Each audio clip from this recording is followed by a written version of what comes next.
Bonjour Josiane. Bonjour Simon. Bon, là, on avait de la misère à partir.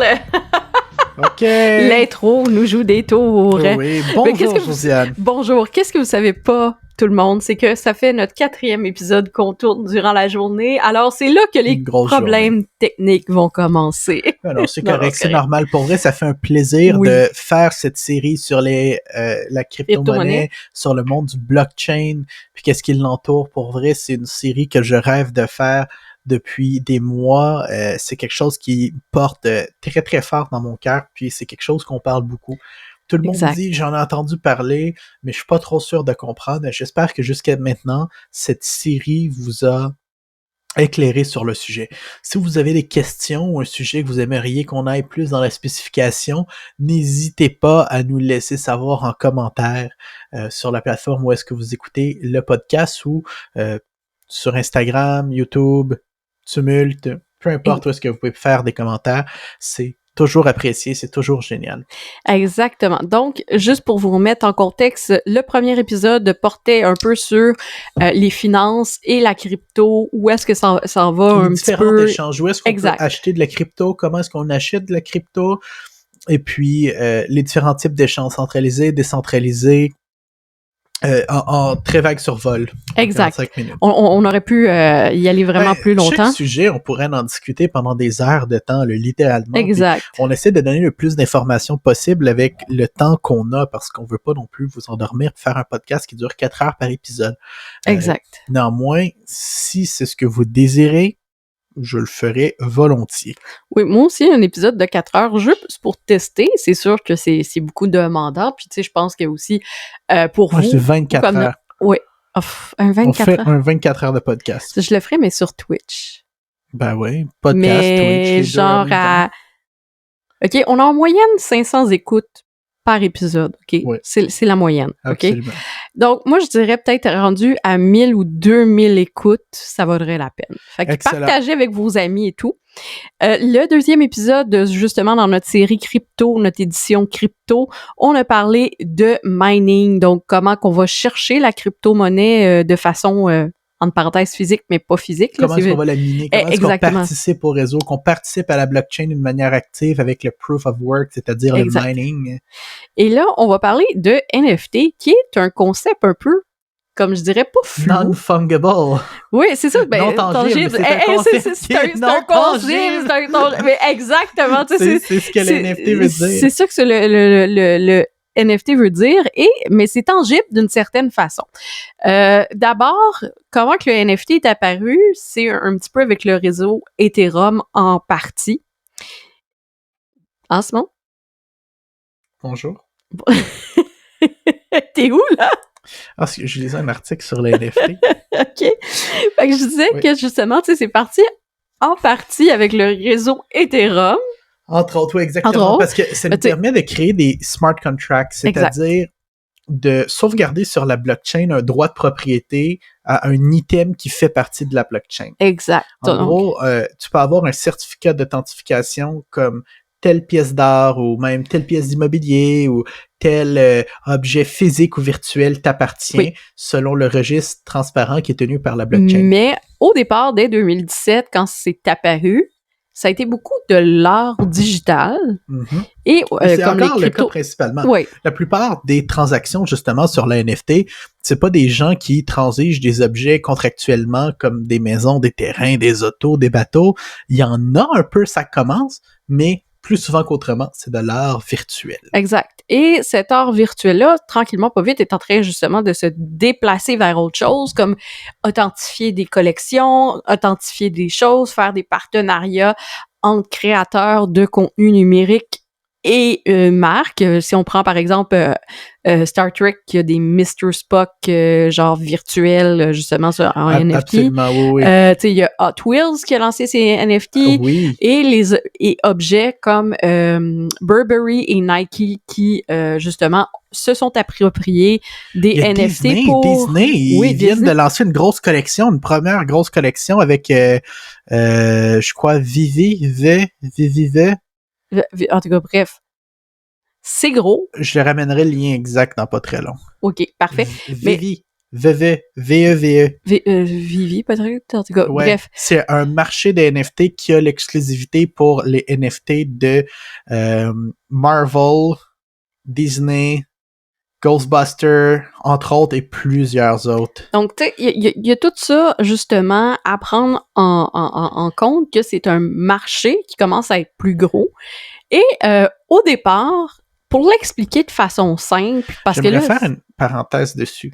Vas-y. Si j'ai l'air d'hésiter des fois puis chercher l'information, c'est que je connais bien les NFT, mais pas autant que je connais le mining ou les exchanges. J'ai fait beaucoup de trading de crypto, j'ai fait beaucoup de mining de crypto, mais les NFT, bien que je connais bien le contexte, je connais bien les plateformes principales, c'est pas quelque chose que je connais sur le bout de mes doigts. Donc parfois, je cherchais un petit peu l'information. Parfait. Donc, un peu, moi je dis les NFT, vous voyez ça un petit peu, puis ça c'est Gary Vee qui le dit, donc je le vole comment que Gary Vee l'explique. Vous voyez ça un petit peu comme les cartes de hockey que vous collectionnez. Donc, vous savez pas si un jour votre carte de hockey va valoir beaucoup d'argent. Puis tu sais, comme surtout quand vous prenez des pièces d'or, c'est la même chose. Pareil, quand vous achetez de l'or physique, là, c'est la même chose. Donc, Exact. tous les items de collection, que vous soyez un collectionneur de cartes de hockey ou un collectionneur d'or, vous savez jamais nécessairement comment va fluctuer votre... J'aimerais citer un article de la BBC Monde en français Parfait.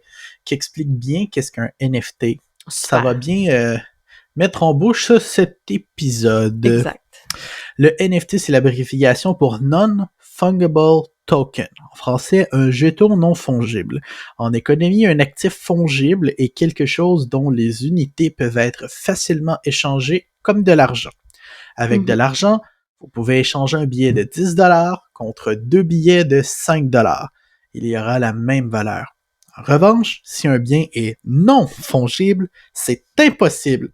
On peut pas briser l'art puis dire je te donne un tiers d'une pièce d'or. Exact. Oui, on peut, mais ça n'aura plus la même valeur, ce sera plus la même pièce initiale. Non, À la même manière que si tu brises un 1$ en 4,25 sous, ben ça va toujours avoir la même valeur parce que ça va être sur le même standard. 4,30 sous pour $1, comme on dit. Exactement. Cela signifie qu'il y a des propriétés uniques qu'il ne peut pas être échangé avec un autre bien. J'ai pas terminé. J'y arrive. Il peut s'agir d'une maison ou d'un tableau comme la Joconde, qui est unique en son genre. Vous pouvez prendre une photo du tableau ou en acheter une copie, mais il n'y aura qu'un seul tableau original. Exact, c'est un peu ça que je disais. C'est exactement ça. Les NFT sont des actifs uniques dans le monde numérique qui peuvent être achetés et vendus comme n'importe quel autre bien, mais qu'ils n'ont pas forme tangible propre. Les jetons numériques peuvent être considérés comme des certificats de propriété pour des actifs virtuels ou physiques. Mais comment fonctionnent les NFT? Les œuvres d'art traditionnelles telles que les peintures sont précieuses car elles sont uniques en leur genre.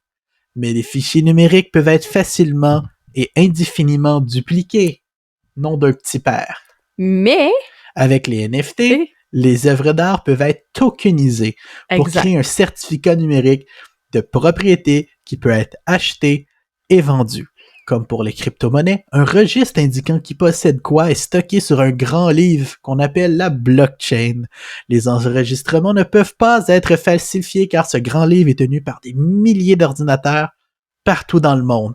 Des ordinateurs, on parlait du mining, on parlait d'une chaîne décentralisée. C'est ce qu'on parle. Les NFT peuvent également contenir des contrats intelligents qui peuvent donner à l'artiste, par exemple, une part de toute vente future du jeton. Mais Josiane, qu'est-ce qui empêche les gens de copier l'art numérique? Mais je vais te le dire. Oui. Des millions de personnes ont vu l'œuvre de Beeple vendue pour 69 millions de dollars. L'image a été copiée et partagée d'innombrables fois. Dans de nombreux cas, l'artiste conserve les mêmes droits d'auteur de son œuvre, ce qui lui permet de continuer à produire et à vendre des copies. Mais l'acheteur du NFT possède un jeton qui prouve qu'il est le propriétaire de l'œuvre originale. Les gens paient des millions de dollars pour des jetons. Quelle est la valeur du NFT? En théorie, n'importe qui peut symboliser son travail pour le vendre en tant qu'NFT. L'intérêt a été alimenté par les récents titres de vente plusieurs millions de dollars. Oui. Un GIF du Nyan Cat a été vendu pour 500 000 $. Ah, puis il y a des ados aussi qui font de l'argent à côté avec ça. Genre, on a vu des petits jeunes faire du NFT 12 ans. Ils ont fait des millions de dollars. Des millions de dollars. Il y avait pas les baleines, là, tu sais, que c'est justement, c'était un petit garçon... Exactement. Je pense que, j'espère qu'on s'est bien compris là-dessus, les gens qui écoutent le podcast, s'il vous plaît. Ben, pas toi, Josiane, toi, je sais que t'as compris, mais je parle les gens qui écoutent le podcast. J'ai rien compris, moi. Un NFT, en gros, c'est un bien physique ou digital qui a été tokenisé, donc transformé en contrat qui dit ce bien est contractuellement sur la blockchain à telle ou telle personne, de là leur valeur, car il peut n'y en avoir qu'un. Ouais. Bon, donc, on va prendre avec, tu sais, pour illustrer, OK, moi, on va dire ici, j'ai mon NFT, qui est le NFT for Beginner, et justement, OK, moi, je peux pas... C'est un livre pour les gens qui... C'est ça. Quand en audio, c'est un livre. T'as un livre dans les mains. C'est ça, c'est un livre dans les mains. Donc, pour ceux, je pense tout le temps aux gens qui montrais la caméra, fait que j'étais comme les gens qui écoutent, ils savent pas que ça. Alors, l'audio description, là, tu sais, la vidéo description. Simon va faire la vidéo description de qu'est-ce que fait. Alors, Josiane prend un livre dans ses mains. Alors, oui, ce livre, qui est NFT for Beginners, je vous le conseille vraiment, mais c'est pas le point du livre, nécessairement. Qu'est-ce que je veux dire? Ce livre-là, mettons que c'est mon NFT. OK? J'ai décidé que c'est mon NFT. J'en suis propriétaire. Je l'ai acheté à l'artiste que je trouve pas son nom. Bref, je l'ai acheté à l'artiste qui l'a fait, on va dire NFT for Beginner. Et moi, j'ai justement ce livre-là, OK? Puis là, ben, qu'est-ce qui prouve que j'en suis le propriétaire puis que toi, tu sais, tu décides d'en faire une photocopie? Rien m'empêche de faire une photocopie, mais toi, tu as un certificat d'authentification qui dit exactement sur la blockchain que ce livre t'appartient. Exact. Tu en as la licence, tu en as le droit. Exact. Fait que ça, c'était pour simplifier. Puis... Dépendant des conditions du smart contract. Parce que ça, c'est une autre chose, parce que les smart contracts ont différentes conditions. Certains vont vendre un NFT avec tous les droits commerciaux, les droits de copie, les droits de... Ça dépend qu'est-ce qui est marqué dans ton contrat. De modification. Comme d'autres vont juste vendre le droit de dire t'es propriétaire de cette copie-là, mais t'en as pas les droits, exemple artistique. Exact. Je vais prendre... ou de revente, là. Donc, mettons ça dépend, faut faire sûr qu'on achète un NFT mon pour NFT prendre le contrat. S'autogénère grâce à l'intelligence artificielle. Là, on va rentrer dans les concepts. Et devient, on va dire, cryptomania. Oui. Donc, il vient de s'autogénérer une autre copie. Ce qu'il faut expliquer, c'est que certains NFT ont des propriétés, comme ils vont se dupliquer à l'intérieur de votre portefeuille. Il y en a qui vont faire des bébés. Ouais, s'auto-détruire. Il y en a qui vont se modifier avec le temps. Il y avait une photocopieuse qui faisait des photocopies de NFT. Il y a aussi des NFT que quand tu l'as pendant longtemps, ils se transforment en zombies. Ouais. Il y en a d'autres que quand t'en as deux de la même collection, tu peux les merge ensemble pour ou même les accoupler. NFT, les accoupler puis comme faire avec Zland, ça se peut, je suis pas sûr. C'est celui des chevaux, là. Pour dire que, oui, les chevaux, oui, c'est vrai, les NFT de chevaux de course, où tu peux accoupler des chevaux de course pour faire d'autres chevaux de course. Puis ça ouvre la porte à quelque chose d'intéressant. Grâce au, qu'est-ce qu'on appelle le metaverse. Oui. Il y a de plus en plus de jeux vidéo ou d'applications qui sont sur la blockchain et certains, voire plusieurs, qui permettent d'apporter vos NFT. Une collection de NFT très populaire, ce sont les chevaux de course avec... J'ai un blanc du nom. Ce sera pas long, je vais juste chercher le nom. Avec Z-Run. Ah ouais, c'est ça, Z-Run. Avec Z.Run. Ben, les chevaux que vous achetez en NFT, vous pouvez aller les faire courser contre d'autres chevaux. Mm-hmm. Et si vos chevaux de course performent bien, vous allez gagner... des courses. Des cryptos. Ah oui, des cryptos qui vont être transférés dans le portefeuille de votre chevaux. Donc, vous pouvez avoir une écurie virtuelle de courses de chevaux. Donc, vous pouvez vous arranger pour avoir les meilleurs chevaux, faire accoupler les meilleurs chevaux pour avoir le meilleur bébé chevaux. Je crois même qu'on peut acheter des NFT de pilules pour que le cheval performe mieux. Oui, puis des bonnes tu peux y acheter du manger puis des choses comme ça. Comme une vraie équipe de chevaux, puis si t'es cheap avec de la crypto-monnaie, si t'es cheap, ton cheval va mal performer puis va être malade. Si tu t'en occupes bien, un peu comme un Tamagotchi, il va être heureux puis il va bien performer. C'est incroyable. Ça, c'est juste le début. Z.Run, c'est le début. Un autre exemple de ça, un jeu que j'adore, c'est... je vais aller chercher le nom. Ici, je l'ai ici, j'ai un blanc, là. Ouais, je sais. Je sais aussi qu'on a un jeu sur ton téléphone cellulaire que, tu sais, on peut ramasser de la crypto. Oui, Bitcoin Hunt World. Exactement. Donc, des fois, quand c'est comme Pokémon Go, tu te promènes dans la ville, mais à la place de tracker des Pokémon, tu traques de la crypto-monnaie. Oui, c'est comme faut que Pokémon tu répondes Go. À des questions de connaissances générales, très important, pas n'importe qui. Même nous, c'est arrivé qu'on en a raté des questions. Il y en a des faciles, puis il y en a des difficiles. C'est ça, et puis ça, justement, c'est un autre exemple. L'exemple que je cherchais, justement, un autre jeu, que c'est un jeu un peu comme... pour ceux qui ont joué aux cartes Magic, c'est très similaire à Magic. Justement, un des développeurs principaux et et quelqu'un qui est très impliqué au niveau de Magic, justement, c'est God Unchained, G-O-D-U-N-C-H-I-N-E-D, God Unchained, qui vous permet justement d'avoir des cartes sous forme d'NFT et de trader, de partager ces cartes-là, d'échanger ces cartes-là d'une manière NFT. Donc, en NFT, vous pouvez échanger des cartes à jouer, des chevals de course virtuels. Si je regarde Decentraland, dans l'épisode précédent, tu parlais du mana. Oui. Ben, on peut acheter des terrains sur Decentraland. Oui. Il y a des grandes entreprises qui ont commencé à acheter des... Puis ça, on en a parlé aussi dans notre... Il y a des grands casinos qui ont des terrains sur Decentraland. C'est ça, on Domino Pizza, des terrains sur Decentraland, entre autres. Puis on en avait parlé dans notre épisode, justement, sur le Metaverse. Exactement. Donc, ça aussi, tu sais, vous pouvez aller voir l'épisode complet sur le Metaverse. C'est une bonne heure et quart, si je me souviens bien. Fait que ça va vous faire beaucoup de contenu, là. Si jamais vous êtes entre Noël et du jour de l'an à vous chercher une opportunité ou quoi que ce soit, là, amusez-vous à écouter notre podcast au complet. On a plein de choses super intéressantes sur le podcast. Donc, au fil des années et au fil du temps. Maintenant, on se dit, où est-ce qu'on va acheter puis partager les NFT. Comment est-ce que ça fonctionne concrètement? Il y a plusieurs plateformes. Si j'ai envie, il y a plusieurs plateformes. Par exemple, il y en a une grosse qui, on va dire, le King Kong des plateformes des NFT, qui est la principale. Il y en a deux. Moi, j'en ai deux en tête. Il y en a plusieurs, mais si vous vous éduquez, vous allez chercher l'information. Souvent, c'est ceux-là qui vont revenir. C'est eux qui vont revenir, puis vous allez trouver les autres qui sont propres à vos besoins. Mais je vais dire les deux globales que j'ai en tête. Premièrement, ben, il y en a plus que ça même que je survole. La première, c'est comme le eBay des marchés de NFT. C'est OpenSea.io, comme océanouvert.io. Donc, OPENSEA.io.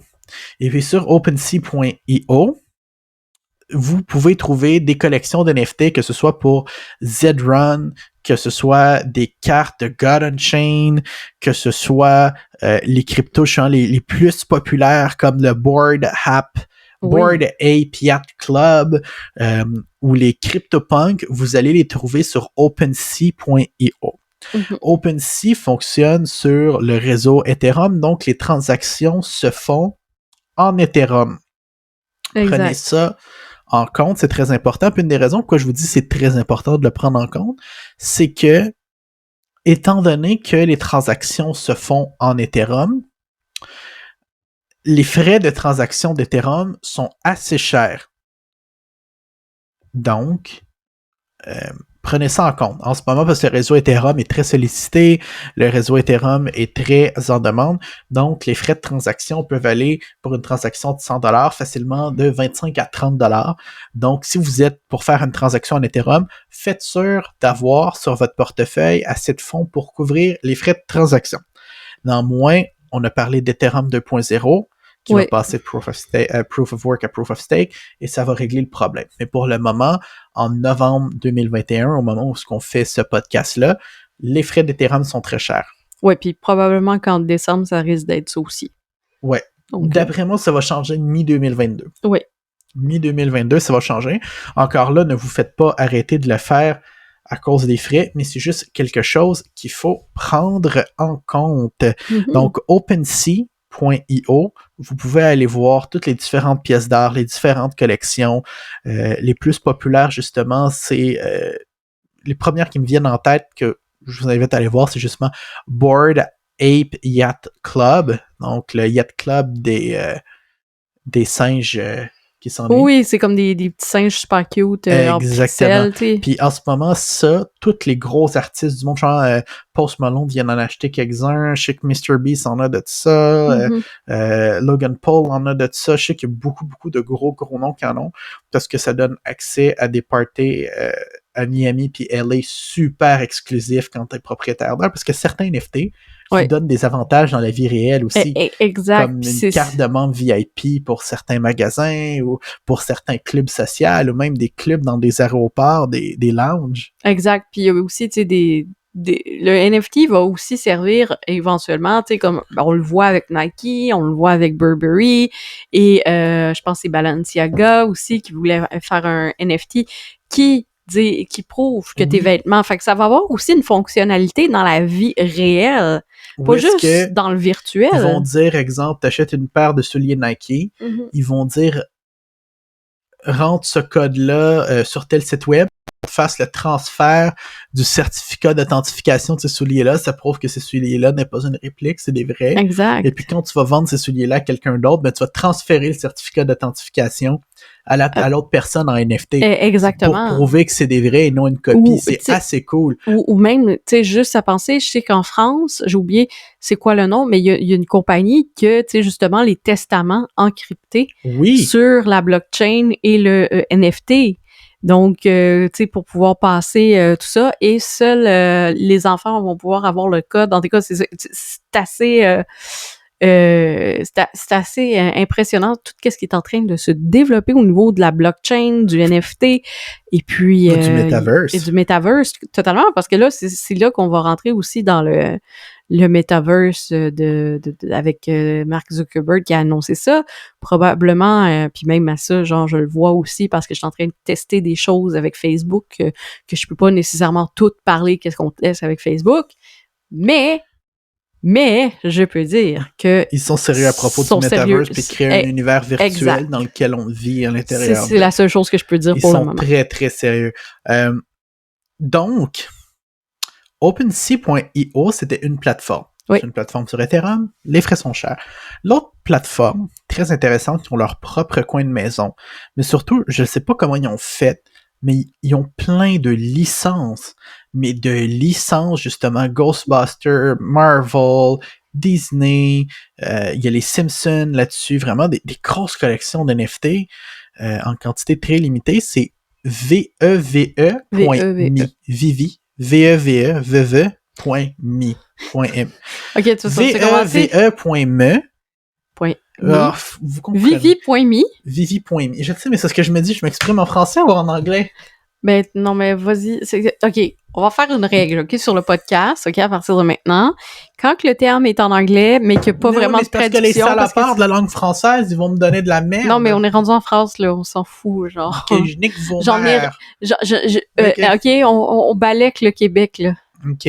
Oui, parce qu'au Québec, c'est encore plus important qu'en France, la francophonie. On a l'Office de la langue française. Hein? Oui. Fait qu'on dit pas email, on dit courriel. Oui, pour ceux qui sont pas au Québec, on doit faire attention à notre français, parce que sinon, la police du français va venir nous taper dessus. Oui, fait que c'est vrai, il y a vraiment la police du français au Québec. Oui, c'est vraiment, c'est même pas drôle. À un moment donné, je sais pas, il y a quelques années, il y avait eu le Pasta Gate, parce qu'il était marqué pasta sur le menu d'un restaurant italien. Il y a des problèmes, ouais. OK. Tu sais, c'est rendu en toi puis moi, c'est de l'enculage de mouches, là, mais bon. Donc, Vivi.me, vous pouvez justement télécharger l'application Vivi, VEVE, sur le App Store de iTunes et sur Google Play. L'application est disponible, ça fonctionne super bien. Allez l'explorer, c'est plein de grosses licences, donc c'est des NFT qui sont vendus en quantité très limitée. Je crois qu'ils sont quand même... j'ai regardé des drops, en général, ils sont assez accessibles financièrement, mais ils sont très durs à avoir parce que lorsqu'ils sortent, tout le monde saute dessus. Exact. Mais pourquoi pas essayer? Si c'est pour être une grosse collection, moi, je pense que... Tu sais, dites-vous que c'est comme des cartes de hockey qui prennent de la valeur. Exactement, c'est ça. Puis surtout quand c'est des grosses licences comme Marvel, Disney, Ghostbusters, Simpson, là, entre autres, là, tu sais, c'est des grosses licences qui ont déjà un nom d'établi. Donc, c'est, selon moi... c'est pas plus un conseil financier, mais c'est plus safe c'est que ça. acheter une collection justement un peu plus mystérieuse sur OpenSea. Oui, ça, je suis totalement d'accord. C'est pareil pour comme quand on parlait de l'objet, puis je reviens à ça aussi, tu sais, ça va... Plus que ça va être sérieux, puis plus que de grandes instances vont s'impliquer là-dedans, plus que aussi, tu sais, à un moment donné, oui, les underground vont avoir leur place comme l'art underground, comme la musique indie, comme tout ça. Même, on parle d'albums aussi sur en NFT.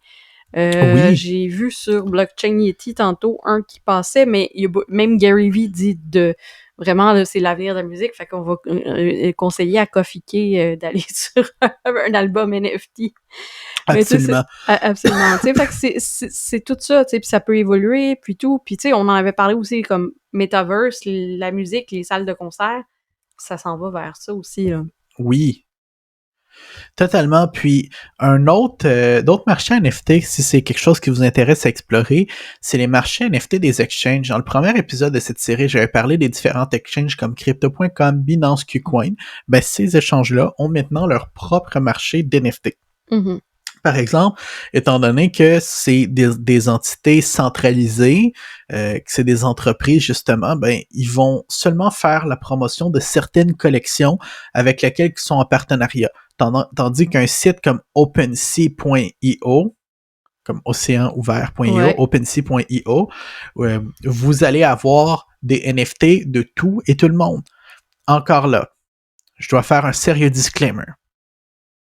Sérieux avertissement. Ouais. Si vous allez sur OpenSea ou autre marché ouvert au grand public, faites attention car il y a beaucoup de gens qui vendent des répliques de vraies grosses collections, un peu comme sur les médias sociaux. Les vraies collections originales ont des checkmarks, des boutons vérifiés. Donc, faites sûr de ne pas vous faire avoir en achetant des NFT qui est une pâle copie de quelque chose d'autre en pensant faire une bonne affaire. Ça, c'est très intéressant, important à stipuler. Exact. Puis là, ben, c'est ça. Ils sont en train de faire un genre de Bandcamp, mais avec la quoi, blockchain. Bandcamp, c'est une plateforme un peu à la Spotify ou autre, tu sais, c'est pour écouter de la musique. Oui, j'en avais entendu parler. Tu sais, un peu SoundCloud, tu sais, c'est tout ça. Ben là, tu sais, c'est justement, ils veulent que tu sais, on veut mettre justement ben eux autres ils disent Discog aussi, pas Discord mais Discogs qui est une autre plateforme de musique. Okay. Ils veulent mettre en place c'est la même façon, tu sais, des plateformes de streaming de musique, mais que les utilisateurs payent en Solana ou en Ethereum. Et ça devrait être à peu près 5$, mais là il y a pas encore plus de détails, mais c'est en développement. L'information est en date du 20 novembre sur Blockchain Yeti. C'est Music Marketplace Nina wants to be a Bandcamp for Web 3.0. Donc, c'est un marketplace de musique qui veut vraiment Parlant de Solana, je pense que ce serait super important aussi de mentionner solanaart.io, qui est le gros marché de NFT pour Solana. Puis la raison pourquoi je dis solanaart.io, ou Solanar plutôt, ben, c'est que les frais de transaction sont beaucoup moins gros que sur OpenSea.io. Oui. Très important à mentionner. Ils sont beaucoup moins gros. Puis, il y a un marché très émergent de l'art sur Solana, qui est un autre blockchain. Oui, puis il y a beaucoup de choses aussi qui se développent là-dessus. Exactement. Donc, ça peut être intéressant. En résumé, sur le blockchain, sur les NFT, justement, on a des plateformes comme OpenSea.io, comme VEVE, on a des exchanges comme Crypto.com, Binance, entre autres, qui ont leur propre marché de NFT. Et puis, les NFT, au bout de la ligne, la finalité de tout ça, ben, c'est de le garder pour qu'il croît en valeur de 1, de 2, l'utiliser dans les prochains mondes virtuels qu'on est en train de créer, puis de se voir se créer justement sous nos yeux. Et puis d'en faire la collection intergénérationnelle de la même manière qu'on collectionne de l'art, mais aussi les NFT, ce n'est pas simplement de l'art, mais c'est un contrat virtuel. Donc, je serais pas surpris, puis même que ça se voit déjà, que dans 5 ans, dans 10 ans d'ici, on ait notre contrat de propriété de maison immobilier, justement, sous forme de NFT. Qu'on aille des ententes qu'on certifie sur la blockchain. Il y a même certains cabinets de notaires, principalement aux États-Unis puis en Europe évidemment, qui ont commencé à utiliser la blockchain et puis le concept de contrat intelligent pour faire des ententes qui sont coulées dans le béton, ou devrais-je dire coulées dans la chaîne de blocs. Oh! Est-ce que c'est des blocs en béton? Non, c'est des NFT. Non. Exactement. Ouais. Donc, Josiane, est-ce qu'il y a quelque chose que tu aimerais ajouter? Non, parce que, tu sais, on pourrait en parler comme vraiment longtemps du NFT, puis vraiment y aller comme vraiment... Sur chaque sujet, mais c'est un univers que je vous dirais. C'est ça. Faites vos recherches, découvrez-le par vous-même, venez poser des questions. S'il y a un sujet que je n'ai pas la science infuse, c'est bien les NFT. Oui. Vous pouvez me parler de mining pendant des heures. Je crois avoir toutes les réponses ou presque. Même chose pour le monde de la crypto en général. Mais moi, les NFT, c'est un sujet que j'aime explorer, que je suis curieux, mais que je suis pas personnellement impliqué à fond dedans. Moi, je fais beaucoup de recherches en ce moment sur le NFT, mais tu sais, c'est comme, il y a tellement d'idées qui me pop, là. Tu sais, comme tellement que ça devient confus dans ma tête. Tu sais, genre, j'aurais besoin, là, du temps des fêtes, me reposer, puis faire comme en janvier, ah oui, ok. Ouf, je respire. Tu sais, comme j'ai fait l'année passée où est-ce que, genre, je me suis vidé la tête, j'ai fait du coloriage, j'ai fait de la lecture, puis je dormais. Tu sais, genre, je lisais, je faisais du coloriage, je dormais. Puis j'ai dormi des 16 heures en ligne durant le temps des fêtes l'année passée. Ah ouais. Mais après ça, on était tellement en forme, puis tellement... là, je me sens à ce point-là dans l'année. On a besoin d'une grosse sieste. Tu sais, on a besoin d'une bonne grosse sieste, là. Tu sais, une bonne grosse sieste, là, puis de bien dormir, et tout ça. Mais moi, je regarde beaucoup au niveau pratique, vie courante, objet, comment ça peut être intégré aussi, le NFT, dans une stratégie marketing. Comment on va se l'approprier et comment que les marques de luxe se l'approprient. Fait que je réfléchis beaucoup là-dessus, puis probablement qu'en janvier, au retour, je referai un podcast sur le NFT, tu sais, de façon un peu plus concrète, on va avoir aussi plus d'informations. C'est un mode en constante évolution où est-ce que exactement. Tu sais, il y a plein de choses qui se passent. Il y a des gros joueurs comme des petits joueurs qui embarquent là-dedans. Des petits joueurs qui deviennent gros. Exactement. Des gros joueurs qui prennent une petite place. C'est exact. Je pense, tu sais, même il y a le Playboy qui a lancé des NFT, ouais, dernièrement, ouais. Avec les petits lapins qui sont tout cute. C'est vraiment. Ils ont fait ça très classique. Ils ont fait ça super classique, tu sais, puis c'est super drôle, là. Tu sais, des petits lapins, il y en a un qui a un cigare, il y en a un qui avait de l'air de James Bond, il y en avait un qui...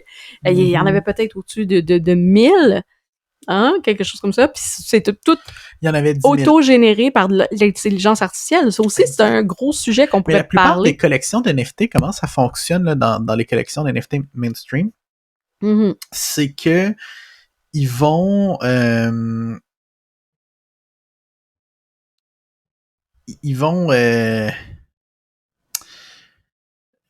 prendre différents éléments. Exemple, pour faire un personnage, il va avoir comme 5 types de yeux.